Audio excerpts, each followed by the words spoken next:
ছেলে মেয়েদেরকে শুধু ওই কোনো ক্রমে একটা গ্রাজুয়েট করতে হবে কি মাস্টার ডিগ্রি করতে হবে কোনো মানে নেই। খুব ভালো করে এমন ট্রেনিং দিতে হবে যে সে নিজের পায়ে দাঁড়াতে পারে। তো স্বামী বিবেকানন্দের কথা আবার উনি বলছেন, I want that education by which one can stand on his own fit.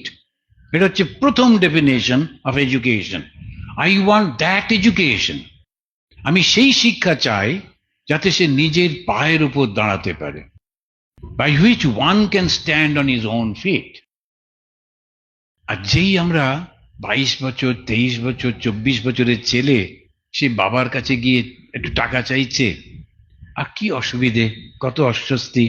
তখন তার ব্যক্তিত্ব বেড়ে গেছে, তখন তো সে 5-6 বছর নয়, তখন তার ব্যক্তিত্ব হয়েছে, কিন্তু হাত পাততে অস্বস্তি হচ্ছে, মাকে বলছে কিরকম। এইখানটা কিন্তু আমেরিকানরা ঠিক বুদ্ধি করে করেছে। ওরা অত পড়াশোনার মধ্যে যায় না, যারা যারা খুব ভালো পড়াশোনায় তারা এগিয়ে যায়। আমার অত বুদ্ধি নেই, দরকারও নেই। একটা কিছু শিখে এবারে সেটা প্লাম্বিং শিখে নিল, কিংবা ইলেকট্রিকের কাজ শিখে নিল, বড় বড় ট্রাক চালানো শিখে নিল, কিছু একটা ওসব শিখলো।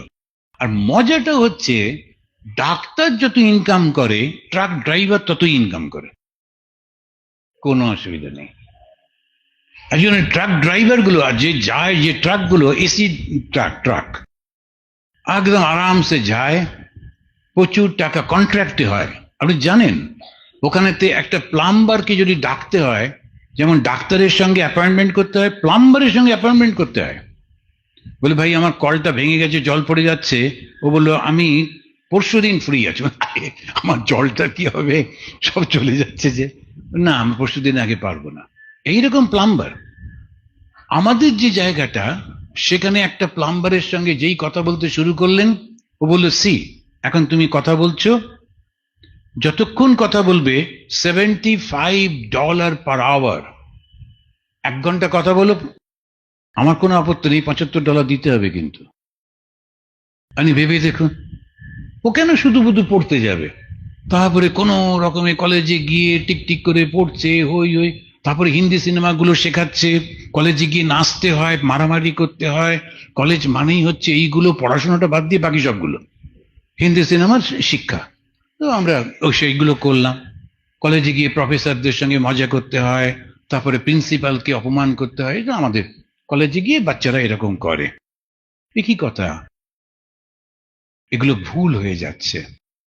ওই যারা সিনেমা বানাচ্ছেন, ওরা ধারণা নেই ওরা সমাজের গুরু, ওরা সমাজকে শিক্ষা দেবেন। তাহলে ধর্মটা, আমরা ধর্মের কথা যে বলছি, ধর্মটা কিন্তু এই মন্ত্র উচ্চারণ, বিরাট জটা, তারপরে হঠাৎ করে হাত দিয়ে আগুন বেরোচ্ছে, ওইসবগুলো নয়। কিন্তু ধর্মটা হচ্ছে সদাচার। মনে মনে থাকছে তো? সদাচার, স্মৃতি, বেদা, তৃতীয়ম, এটা 3টে হলো, চতুর্থম অর্থ ইত্যাহু। ইতি আহু এটা বলা হয়, আহু মানে বলা, ইতি আহু হচ্ছে অর্থ। এই চতুর্থটাকে ধরতে হবে, আবার নতুন করে সেই করতে হবে। এমনিতেই প্রকৃতি আমাদের মধ্যে অনেক বুদ্ধি দিয়েছেন, বিচার দিয়েছেন। তারপরেতে একজন খুব পড়াচ্ছিলেন, তিনি বলছেন আমরা এরকম ভাবে এই করবো, আর একজন এই করব, সবাই শুনছে। হঠাৎ করে একজন উঠে দাঁড়িয়ে বলল, আচ্ছা আপনি এটা যে বলছেন এটা তো এরকম ভাবেও করা যায়। বলে, এই রে বাঙালি এসে গেছে, আর পড়াবো না। তো কেননা বাঙালিদের প্রচন্ড বুদ্ধি, ও নিজের মতো চিন্তা করবেই করবে, এটা কোনো দোষ নেই, ওটাই তার গুণ। তুমি যা বলছো সেটাই শুনতে হবে কেন? আমার একটা নিজস্বত্ব আছে তো, দ্যাট ইজ গুড। ওইটাকে ব্যবহার করতে হবে। আর ছেলে মেয়েদের বলতে হবে একদম হতাশ হবে না, কিছু একটা শেখো, নিজের পায়ে দাঁড়াও।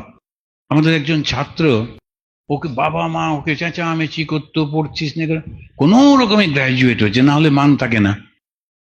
তারপরেতে ওর কুকিংটা শিখেছে, শিখে এদিক ওদিক পরীক্ষা দিয়ে দিয়ে ফ্রান্সে চলে গেছে। তারপরে ফ্রান্সে কিছুদিন কাজ করে 1-2 বছর, সেখান থেকে সার্টিফিকেট নিয়ে লন্ডনে গেছে। লন্ডনে 2 বছর 3 বছর করে আমেরিকা এসছে। এই সব 5-6 বছরের সার্টিফিকেট নিয়ে ইন্ডিয়া এসে ব্যাঙ্গালোরে বিরাট একটা হোটেলে শেফ হয়ে বসে আছে। এখন দেখুন, ও যদি এখানে গুঁতোগুতি করতো, তারপরে মোমবাতি জ্বালিয়ে আমায় চাকরি দিচ্ছে না বলে কাঁদতো, ওই মোমবাতিটাই নিভে যেত, ওর চাকরি হতো না। কিন্তু নিজের মতো করে সুন্দর করে করে নিল। কত রকমের আছে। আমরা যখনই মনে করি যে ড্রাইভিং মানে নোংরা হয়ে থাকতে হবে, প্লাম্বার মানে ছেঁড়া কাপড় পরতে হবে, কেন? সুন্দর পোশাক পরে যাব। তোমরা অফিসে যাচ্ছ, আমি প্লাম্বিং করতে যাচ্ছি, একদম পরিষ্কার পরিচ্ছন্ন সব, কিছু অসুবিধে? এই চিন্তাগুলোকে একটু চেঞ্জ করতে হবে। তারপরে স্বামীজির সেই কথা আবার, স্বামীজি বলছেন যে যে জুতো সেলাই করে আর যে রাজা, দুজনেই সমান। Each is great in his own place. The cobbler can mend a shoe. ওই যে যে জুতো সেলাই করে, ও একটা জুতো বানাতে পারে। Can king do that? যে রাজত্ব চালাচ্ছে সে কি ওই জুতো সেলাই করতে পারে? পারে না তো। আবার কবলার হয়তো রাজত্ব নাও চালাতে পারে, ওই অ্যাডমিনিস্ট্রেটিভ বুদ্ধিটাও নেই, তো কি আছে? I am great in my own place. শুধু এই মানসিকতাটা আনতে হবে, আর তখনই আসবে আত্মজ্ঞান, আত্মশুদ্ধি, আত্মবিশ্বাস। স্বামীজি বারবার বলছেন, the more I grow, more it seems to me everything lying in ম্যানলিনেস।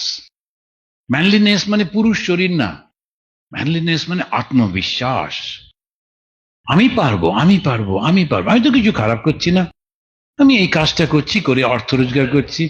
আমার খুব ভালো লাগে, একজন বারবার আমি বলি, একটা American couple, husband and wife, তারা আমার অফিসে ঢুকলো শিকাগোতে। তারপরে যখন কথা বলছে তখন ওয়াইফ, সাধারণত ওরা কিছু বলে না, কিন্তু ওয়াইফ বলল, আই এম এ ডক্টর, আর আমার husband he is a truck driver. আপনি ডাক্তার আর আপনার হাজব্যান্ড ট্রাক ড্রাইভার, সমাজে গিয়ে বলতে পারবেন তো? তখন বলবেন, না ওর না গাড়ি আছে, ট্রাকটা ওর। বানিয়ে বানিয়ে বলবেন, মিথ্যে বলবেন। কেন বলবেন? ও ট্রাক ড্রাইভার, তাতে কি হলো? আজ যে ট্রাক ড্রাইভার এসছে, তার একটা স্যান্ডো গেঞ্জি, এইরকম মাসলওয়ালার শরীর, আর এখানে নানান রকম ট্যাটু ম্যাটু করা, আই ড্রাইভ ট্রাক বলে খুব খুশি। আর আমাদের মনটা, ওরে বাবারে, ডাক্তারের স্বামী ট্রাক ড্রাইভার, আমরা ভাবতেই পারছি না। ডাক্তারের স্বামী অন্তত পক্ষে একটা উকিল হতে হবে, তার কেস থাকুক আর না থাকুক, কালো কোটটা কাঁধে নিয়ে অন্তত ঘুরলেই চলবে। ফলস এইগুলো যে আমাদের আছে না, এটা ধর্ম নয়। ধর্ম কোনটা? এই যে নিজের উপর আত্মবিশ্বাস,